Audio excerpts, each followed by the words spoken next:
This episode is sponsored in part by Catchpoint. Look, 80% of performance and availability issues don't occur within your application code in your data center itself. It occurs well outside those boundaries, so it's difficult to understand what's actually happening. What Catchpoint does is makes it easier for enterprises to detect, identify, and of course, validate how reachable their application is, and of course, how happy their users are. It helps you get visibility into reachability, availability, performance, reliability, and of course, absorbency, because we'll throw that one in too. And it's used by a bunch of interesting companies you may have heard of, like, Google, Verizon, Oracle, but don't hold that against them, and many more. To learn more, visit www.catchpoint.com and tell them Corey sent you. Wait for the wince. Hello and welcome to AWS Morning Brief. I am Pete Cheslock. I'm still here. Corey is still not. I'm sorry. But don't worry. I'm here again with Jesse DeRose. Welcome back yet again, Jesse. Thank you for having me back. I have to say for all our listeners, I'm sorry I have not watched the entire Step Up trilogy and all the other breakdancing movies we talked about last time. It is still on my to-do list. But fear not, it will happen. We will talk about this again. Well, that actually brings a really good point, which is we need to make a correction from our last podcast. We talked about how Breakin 2, Electric Boogaloo, was the sequel for Breakin. And I had incorrectly thought that Breakin, the first one, also had Electric Boogaloo in the name. It turns out I lack the ability to read an article on Wikipedia. There was a very carefully placed period in that sentence, which, as our listeners probably know, delineates one sentence from another. So no, Breakin 1 was just called Breakin. It was not Breakin Electric Boogaloo. I'm just have no ability to read anything on Wikipedia, apparently. I still feel like this is a missed opportunity for the first one in the franchise to be Breakin Electric Boogaloo. Almost as bad as Electric Boogaloo, but it's up there. That's for another podcast. Anyway, we are talking today not about breakdancing movies from the 1980s. We are actually talking about a little bit of a different change in our normal conversation, not necessarily around Amazon-specific technologies, but around fostering change within an organization and some of the worst ways that we have seen change kind of implemented into an organization. Fostering change, it's important in any organization in general, and maybe we're a little biased. We spend so much of our time dealing with cost savings and cost optimization, but it really is so much more important when you deal with a overreaching cost optimization and kind of management strategy within a company. Yeah, I feel like there's this massive disconnect between a lot of companies where leadership has this really, really heavy incentive or really, really heavy goal to better understand and manage cloud costs, and the individual contributors or the underlying engineering teams just don't have the same focus. And that's not to say that they don't care about costs so much as maybe they have other roadmap items that they're working on or other tasks that have been prioritized before cost optimization projects. So there really seems to be this disconnect to think about cost optimization more thoroughly throughout all levels of an organization. And it ultimately makes us think about, how do you go about making that change? Because it seems like the best way to instill the importance of cloud cost optimization and management across a company is by instilling it in the company's culture. So today, I really want to focus on what are some of the ways that we can get the entire company to care about cost optimization and management the same way that leadership might care about cost optimization and management. Or alternatively, if this is an individual contributor that cares, how they can get the rest of the company to care about these things and vice versa. Yeah, that's a really good point. And we deal with a whole swath of different companies and different people at those companies where it's kind of amazing to see how some people just inherently really care about what's being spent. And it could be for various reasons. Maybe these are people that may not have any connection to the bill or paying the bill, but more just, they just I mean, myself, I am this person. I just hate waste. I hate waste in all parts of my life, but I really hate waste in my Amazon bill, because finding out that I didn't have to spend $10,000 last month on all of those API list requests on S3 due to that bug, it cuts at my soul. And it's really rare to find people in any organization, whether it's a client that we're working with or an organization that you work in, that are super, super invested in that kind of cost optimization work. But when you find them, I was working with one recently at one of our clients who described themselves as a super nerd about cost optimization work. And that's perfect. That's what we want. We want somebody who nerds out over this stuff and really passionately cares about what's it going to cost for us to make changes. Yeah, I mean, we are two people who have focused our careers on caring about how much people spend on their bill. We're cost nerds. It's fine. It's okay to say it. I accept this term. I accept. So before we get to some of the good ways that we've seen people to get people to care about this stuff, we want to talk about some of the worst practices we've seen. And this is broader than just cost management. This really is, what are some of the worst ways that we have been a part of seeing a company just try to affect change? Whether you're a startup that's trying to pivot to the next thing, make it to the next funding round, or maybe you're an enterprise and you're just trying to go digitally native, cloud native, multi-cloud, or something like that.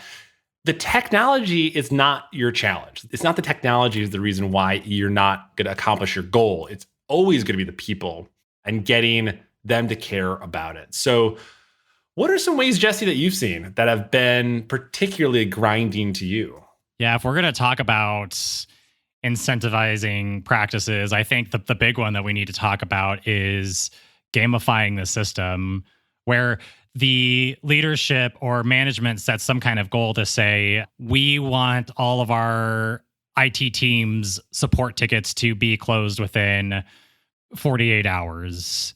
So that's a great goal to set. That's a lovely SLA goal to work towards.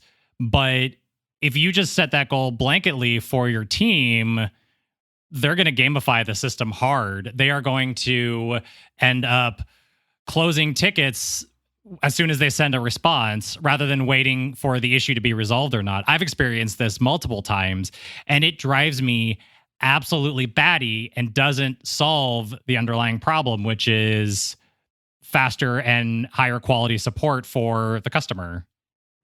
I'm in this picture and I don't like it. It's true though. One of my first, we'll call it real jobs ever in the tech space was actually support. I was support for a SaaS product. And one of the metrics we tracked was time to close, time to resolution.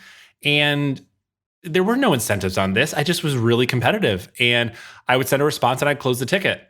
And for people who have worked in support before, you'll know that people react to ticket being closed differently. If you've ever opened a ticket with Amazon, for example, and when they respond to you, they close the ticket and you're like, whoa, hold on a second. I think they've gotten better in more recent time where they'll, leave it open for a predetermined period of time and then they'll close it automatically to obviously hit their stats. But like the time to close was always very questionable to me. And applying some sort of financial incentive around that, I mean, you're just going to create just the worst from people. And I would much rather that ticket close after a certain amount of inactivity. I would rather get the passive-aggressive automated emails saying, hey, we haven't seen a response from you. Do you still have this issue? Do you still want us to work on this? Can you update this ticket? Versus the, I sent you one response and now I'm going to close this ticket. Thank you for playing goodbye. Yeah, exactly. I think there are real reasons to close a ticket out. I think for most folks, you got to think about what is the metric that matters to you. And in many cases, what a previous company that I had worked at, instead of trying to aim for tickets being closed in a certain period of time, it was time to first response. It was how quickly we were able to respond to that client, not necessarily get to resolution, because software support, way too complex to really nail down how quickly you could resolve to an issue. You could run into something that might take actual software engineering work to happen in the background. You might have a code change that has to go out, and maybe that code change has to go in through your Scrum cycle, and there's 2 more weeks plus some QA time and whatever. I mean, it's so hard to balance that out. So I think, like most things, and I think you'll find when we talk about them today, is you kind of have to understand what you're trying to incentivize for, not just applying random, incentives or gamifying the system. Yeah, and I think it's also important to note that it's not just about what you're trying to incentivize for, but how best to incentivize, which we'll talk about some of the better ways to incentivize in a minute. But it's also important to think about there are positive and negative ways to reinforce your goals. So positive reinforcement, generally speaking, is going to be much more proactive, rewarding somebody who does the right thing. Negative reinforcement is more going to shame somebody who does the wrong thing or punish somebody who does the wrong thing. Nobody wants to be punished. Nobody wants to be called out on the carpet for something that they did, whether it was intentional or accidental. And so it's a lot harder for organizations to get their employees to do what they want. It's harder for organizations to get their employees to care about cost optimization and care about these other metrics if all they're doing is being negatively punished for not hitting the metric or not achieving the goal. I will share one story that I don't think it's a negative reinforcement, but I guess I'll let our listeners and you, Jesse, be the judge of me on this one. But at a previous company, I created a tool that allowed you to, connect into different servers within our environment, because at some point you're probably gonna have to log into a server, even if it's in the cloud, and look at a log file or debug something. Like, you're just always gonna be there. And we made a change to how you would connect. And functionally, this was a difference between like dashes and underscores in how you connected to a thing. So I was deprecating a certain way of connecting. And so I used a helpful motivator, which is Clippy. Clippy is the mascot, I guess, of Office, the Microsoft Office mascot. Yeah. And so what would happen is if you typed in this command incorrectly using like a deprecated command, Clippy would pop up and say, hey, did you actually mean to type this instead? And then it would pause for a second, correct your mistake, and then send off the command. Oh my God. And I didn't wait long enough to be super annoying. It was just more like, hey, just a reminder, you should stop using the tool this way. And it was the best way I could think to like let a whole wide swath of people know. But then I took it one step further, and I had really, truly honest implications for this one, which is I had it report a StatsD metric to a Grafana dashboard every time you did that, because your username was associated with it. So I ended up with a dashboard that showed who was doing it wrong. Now, in my defense, I actually used that dashboard to go to those people and just say, oh, hey, like, is there a way you're using this tool that you're actually running into this? How can I help you? Like, how can I make my software better? But when someone found this dashboard, they actually brought it up in one of our on-call meetings and thought it was a lot more negative than it really was intended to. So if you do create a dashboard, add some context to it, make sure that people know the purpose of that. I really did not think it was that bad. The intention was definitely there. The intention was so good. Sadly, it was just taken out of context. Well, then, of course, because of our, hilarious, or so we thought were hilarious, jokes internally, we then started using Clippy for a bunch of different things. And anytime we deprecated something, Clippy came back again. And oh no, we made fun of it. We made it a fun thing. But what you definitely don't want to do, and this is where that negative reinforcement is like be publicly shaming engineers, employees on a dashboard for things. That's one of the important parts of this, is like, I never shared this dashboard publicly and was like, these 5 people are doing it wrong. But I have seen scenarios where people have used those types of dashboards to rank their employees. You see it a lot in, sales type organizations. They're motivated far more with stick than carrot, I think. This episode is sponsored in part by our good friends over at Chaos Search, which is a fully managed log analytics platform that leverages your S3 buckets as a data store with no further data movement required. If you're looking to either process multiple terabytes into petabyte scale of data a day, or a few hundred gigabytes, this is still economical and worth looking into. You don't have to manage Elasticsearch yourself. If your Elk stack is falling over, take a look at using Chaos Search for log analytics. Now, if you do a direct cost comparison, you're going to say 70 to 80% on the infrastructure costs, which does not include the actual expense of paying infrastructure people to mess around with running Elasticsearch themselves. You can take it from me, or you can take it from many of their happy customers, but visit chaossearch.io today to learn more.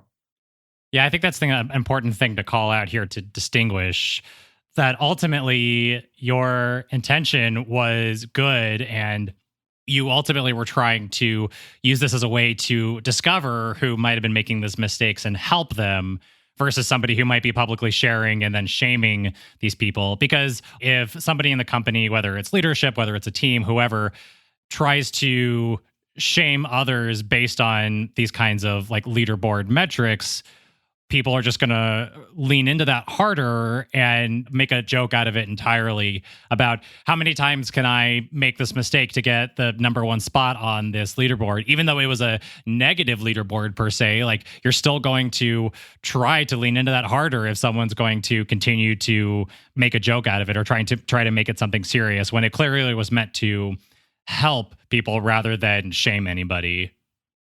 I mean, this is exactly why we don't pay people for lines of code, right? It's these arbitrary metrics that just don't have a lot of meaning in the real world. So, all right, we've gone through a couple, and we could fill this whole episode easily with all of the terrible ways and worst practices we've seen, or even worse practices that I've created for people that have worked for me. But let's talk about the good things. What are some of the good ways that we have found to get people to actually care? And in this scenario, I'm going to specifically kick us off talking about, again, the cost optimization side of things. Like, how do you get people to care about that? Because if you think about it, in a lot of ways, if someone were to come to me and say, I need you to cut the spend on a particular service, and I know that that could impact the availability, well, guess what? If I'm on call, I'm not going to spend and, save the company money that's going to cause me more pain, right? That's a really bad way of coming at it. And so maybe I'm going to, share my concerns about that. Hopefully I work with a team that actually listens to it, but there has to be a balance. So from the manager side, as being a previous manager and managing a team, can you strike a balance between the carrot and the stick? Now, one of the things that I had done with a good amount of success was to add kind of more of the human aspect to cost savings. And it was more face-to-face time with people. Again, back when we could be face-to-face, which feels like a lifetime ago, pre-COVID. But it was really trying to connect with the engineers at a personal level for what they were building, how they were using Amazon, to understand what they were trying to accomplish. So maybe I would go in and say, wow, I'm looking at, a series of these C5 extra large instances, and their CPU is pretty much idle. I can go to that engineer based on some tags that we have. So there's an owner maybe, and I can go to that engineer and talk to them and say, hey, based on this workload, I actually think we can move over to T-class instances. What do you know about this service that I don't? Now, granted, maybe every once in a while I might be like, yeah, it'd be a real shame if anything happened to those C5 extra larges there.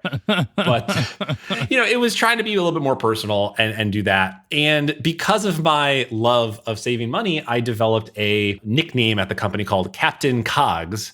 Cogs is short for cost of goods sold, because that was the metric that we cared about internally at the business. It was cost of goods sold. We were a non-profitable startup. So that's kind of a financial metric people care about. But what was interesting is that by sharing that that's the thing we cared about and different ways that engineers could help improve that number, people actually did start to care about it. Yeah, I think that's a really important point, because what you're fundamentally getting at there is building this culture of trust and empowerment.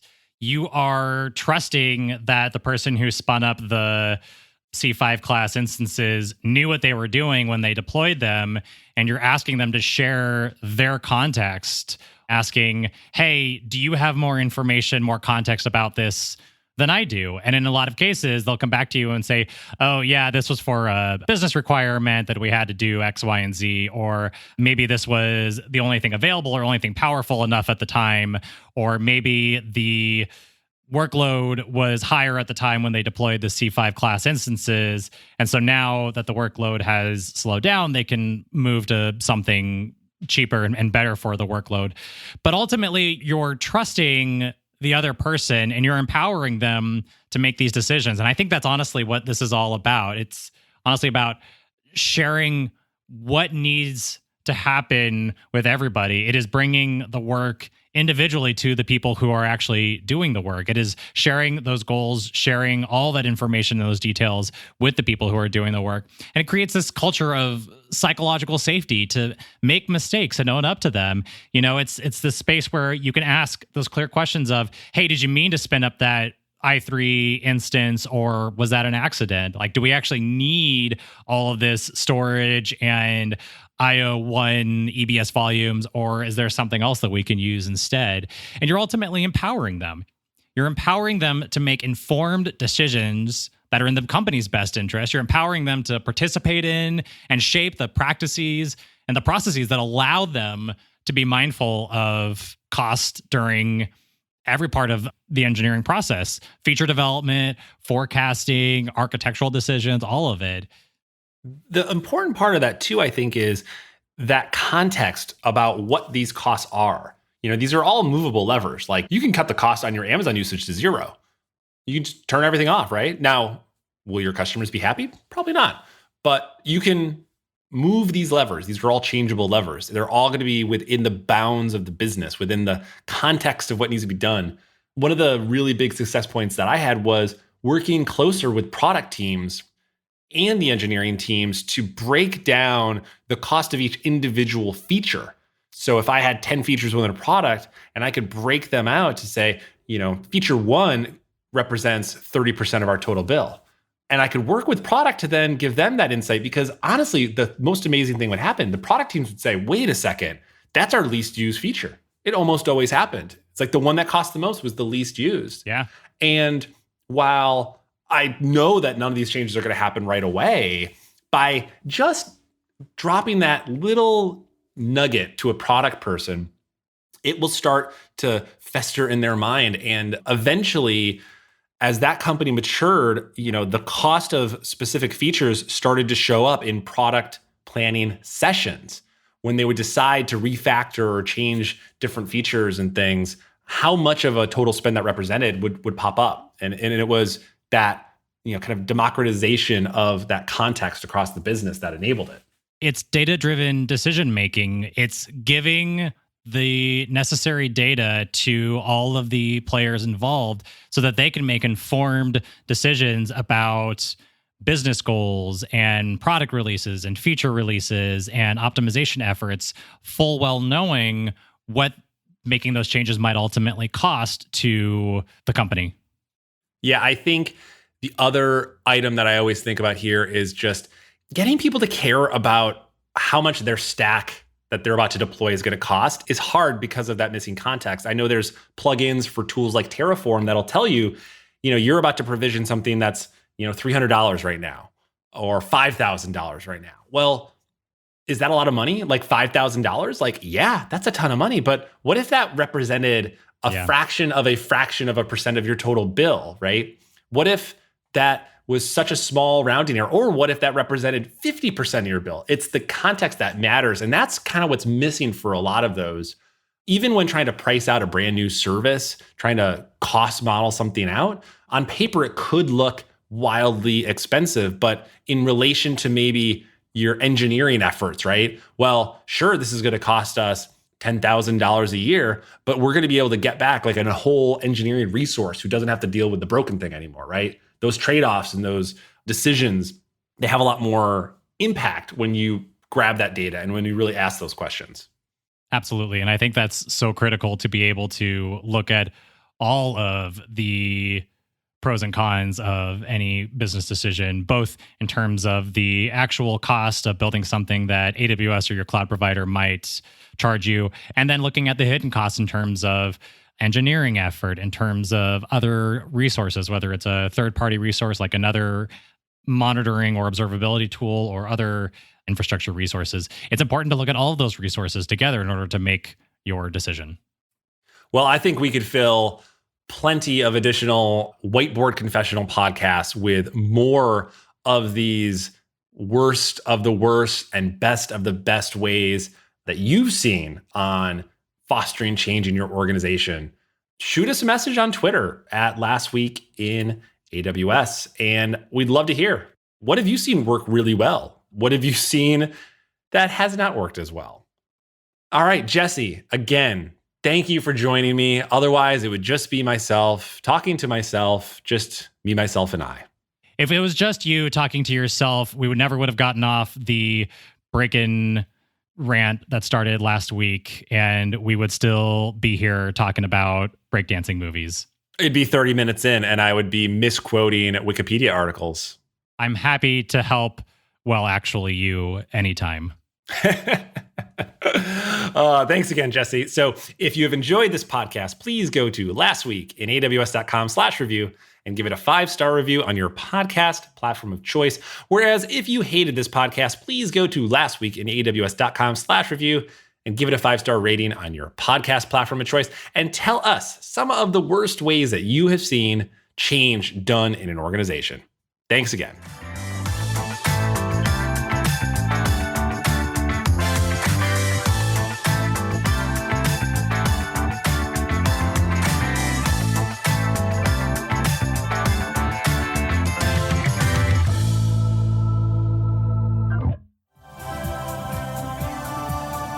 This has been a Humble Pod production.